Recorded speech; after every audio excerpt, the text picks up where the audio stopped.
MR이라는 직무가 없어진다면 최신 의약품에 대한 정보가 의료인분들에게 전달되지 않게 되고, 그러면 환자분들한테 더 저렴하고 좋은 의약품 처방이 이루어지지 않지 않을까요? 주변을 항시 살피는 미어캣처럼 고객과의 접점을 찾기 위해 항상 촉각을 곤두세우고 있는 미어캣이 떠오르는 MR입니다. 안녕하세요. 메디컬 리프레젠테티브 MR 손강식입니다. MR이라는 단어에 대해서 생소하신 분들도 계실 것 같은데요. 의사, 간호사, 선생님들에게 자사 제품에 대한 정보를 제공하기도 하고 홍보하고, 또 이제 필요에 따라서는 정보를 수집하는 일을 하고 있습니다.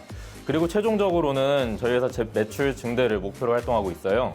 하루 일과를 말씀드릴게요. 출근 후에 그날 찾아뵐 고객분들이랑 별도로 이제 제품 설명회라든지 이런 행사 일정을 체크합니다. 오전에는 고객분들을 만나 뵙고 티타임을 가질 때도 있고 안부도 여쭤보면서 면담을 진행하고 최신 제약 뉴스 및 트렌드를 파악해서 정리하기도 해요. 또 이제 설명회 자료 등을 정리하거나 필요한 판촉물 같은 것들을 주문을 하고 마케팅 부서 등의 협조를 요청하기도 합니다. 오후에는 제품 설명회를 진행할 때도 있고 오전에 처리하지 못한 서류 작업이라든지 또 이제 연구실 방문을 드릴 때도 있고요.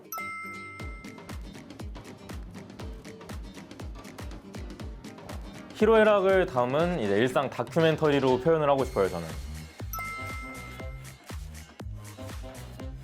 아마 성장하는 만큼 본인이 성과급을 챙겨갈 수 있다는 부분이 이 직무의 가장 큰 매력 포인트이지 않을까 생각해요.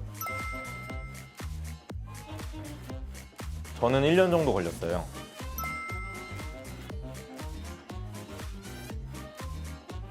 항상 새로 시작하는 마음으로 늘 긍정적으로 살아가자. 제가 생각했을 때 미어캣이 가장 먼저 떠오르는데요. 스스로를 보호하기 위해서 항상 주변을 살피잖아요. 그런데 이제 저희 많은 MR 분들도 보시면은 병원 활동을 하면서 혹시 내 고객분들이 주변을 스쳐 지나가진 않을까, 내가 모르는 사이에 막 지나가실 수도 있기 때문에 그런 부분들이 좀 미어캣과 좀 닮은 구석이 있지 않나 싶어요. 아직까지 없어요. 아무래도 습관적으로 핸드폰 알림을 수시로 확인을 하려고 하지 않나 싶어요. 저희 아버지께서 보험 영업이라는 직무에 30년 정도 근무를 하고 계시고 현재도 이제 현업에서 뛰고 계신데요. 어려서부터 그런 아버지 밑에서 자라오다 보니까 자연스럽게 분야는 다르지만 영업이라는 직무에 대해 좀 접해 왔었고, 또 이제 아버지께서 그냥 입버릇처럼 너는 꼭 어떻게 돼서든지 간에 커서 영업직이라는 직무를 꼭 경험을 해봤으면 좋겠다라고 말씀을 해주셨거든요. 그리고 또 제가 약학대학을 나오고 전공과 영업이라는 직무에 좀 접점을 찾아가려고 하다 보니까 MR이라는 직무를 선택하게 된 것 같아요. 저는 아마 제 자녀에게 추천할 것 같아요. 성과에 따른 확실한 보상이 주어진다는 것이 이 직무의 특장점이라고 저는 생각을 하거든요. 또 직무를 떠나서 좋은 분들과 이제 인간적인 유대 관계를 형성할 수 있다는 점이 또 다른 또 매력 포인트인 것 같아요. 제가 하고 있는 이 제약 영업이라는 직무는 좀 특별한 것 같아요. 아무래도 제약회사 하다 보니까 주 고객층이 의사 선생님들이거든요. 그런 고객분들을 대상으로 하는 영업 활동에는 학회나 심포지엄 초대, 제품 설명회라든지 1대1 면담, 온라인 마케팅 툴, 기타 등등 이제 다양한 영업 방법이 있어요. 포스트 코로나 시대 이후에 특히 온라인 툴을 이용해서 비대면 영업 활동을 현재도 진행을 하고 있고요. 또 이제 아까 일과 중에 최신 트렌드 파악을 한다고 말씀을 드렸었는데, 좋은 이제 약을 소개해드리기 위해서 이제 각종 임상 자료라든지 제품별로 이제 그런 분류를 해가지고 업데이트를 좀 하려고 합니다. 의학 기술이 계속 발전하고 있기 때문에 저도 그러한 정보에 대해 좀 최대한 업데이트된 상태에서 알고 있어야 된다는 인지가 좀 돼야 하니까요. 그럴 땐 저 혼자서는 힘들고 아무래도 본사 마케팅 팀이라든지 메디컬 팀과 긴밀하게 협조하고 많은 도움을 좀 받기도 하죠. 자동차가 가장 먼저 떠오르고 태블릿 PC랑 핸드폰 이렇게 세 가지 정도가 중요하게 떠오르는데, 자동차 먼저 말씀드리면 제가 출퇴근할 때랑 이제 거래처 이동할 때라든지 이럴 때 꼭 영업 활동에 좀 필요하고요. 태블릿 PC 같은 경우에는 고객분들에게 저희 회사 제품에 대해서 디테일링을 한다든지 메일을 확인한다든지 논문 검색을 한다든지 그런 거에 이제 내근 업무를 위해 좀 사용을 하고요.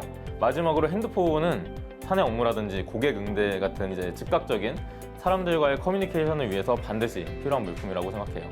외근 업무가 잦다 보니까 고객분들과 함께 법인카드로 다양한 맛집 탐방을 할 수 있다는 점이 있을 것 같아요. 코로나 때문에 고객분들과 이제 라포 형성을 놓친 적이 있어서 아쉬웠어요. 영업이라는 것 자체가 아무래도 고객과의 친밀도가 굉장히 중요한 직군이거든요. 근데 이제 그렇다 보니까 낯가림이 심하신 고객분들도 있으신데 그런 케이스 같은 경우에 면담을 이제 조금씩 이제 진척을 하고 있던 와중에 이제 코로나로 인해서 외부인 출입 금지가 되면서 이제 긴밀해지지 이게 애매한 상태로 이제 끝났었는데 그렇게 좀 풀리고 나서 이제 다시 또 방문해서 이제 인사를 드리려고 하니까 오히려 또 거리가 멀어진 것 같아서 좀 아쉬웠던 기억이 나네요. 이제 또 선배 사원을 통해서 인수인계를 받고 나서 처음으로 제가 이제 선생님을 만나뵈러 갔을 때 빈손으로 가기는 조금 애매하다 보니까 제품 홍보도 할 겸 해가지고 이제 간단한 설명을 조그마한 스티커로 이제 음료에 붙여서 전달을 드린 적이 있었어요. 근데 그때 교수님께서 이제 좀 웃으시면서 강식 씨, 저는 이 약물은 처방을 할 수 있는 과가 아니에요라고 이제 말씀을 주셨던 기억이 나는데, 종합병원 같은 경우에는 과별로 처방하신 약물이 다양하기 때문에 대학 분야에 따라서 또 이제 전공에 맞춰서 제품을 좀 소개를 드려야 되는구나라는 깨달음을 얻었던 적이 있었죠. 일단 운전면허는 필수고요. 이제 장롱면허가 많으실 텐데 어느 정도 할 수 있게 하신 상태로 들어오는 게 좋을 것 같고요. 근데 내근 업무할 때 생각보다 파워포인트라든지 엑셀 작업을 많이 다루다 보니까 뭐 자격증을 굳이 딸 필요까지는 없을 것 같은데, 그 정도의 능력치로 만약에 들어오신다고 하면은 실무에 정말 꼭 도움이 될 것 같아요. 추가적으로 영어 점수를 어떻게 하면 고득점을 받을까, 또 저 같은 경우도 토익을 많이 준비를 했었고요.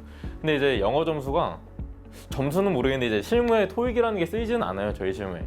아무래도 합격을 하게 되면 회사 자체 연수 교육도 있고 하다 보니까 필요한 용어라든지 단어 같은 것들은 연수원에서 암기하고 익히기 때문에 그 막 고득점을 받아야 된다라는 부담감은 좀 내려놓으셨으면 좋겠어요, 취준생분들이. 저는 신의를 지키면서 인생을 즐기는 사람이 되고 싶습니다. 새로운 사람을 만나서 그 관계를 맺어 나가는 기회 자체가 점점 줄어드는 현실이잖아요. 이런 부분에 있어서 이 MR이라는 직무는 다양한 사람들을 만나서 관계를 맺는다는 점에 있어 큰 장점인 것 같아요. 항상 새로 시작하는 마음으로 긍정적으로 살자, 제가 정말 좋아하는 말인데요. 취업을 준비하시면서 그 기간이 길어지면서 본인의 자존감도 많이 낮아져 있을 수도 있으시겠지만, 그러한 일련의 과정 자체가 나중에 여러분들께서 사회생활을 하실 때 큰 밑거름이자 자산이 되실 거라 믿어 의심치 않습니다. 여러분들의 꿈과 열정을 항상 응원하겠습니다.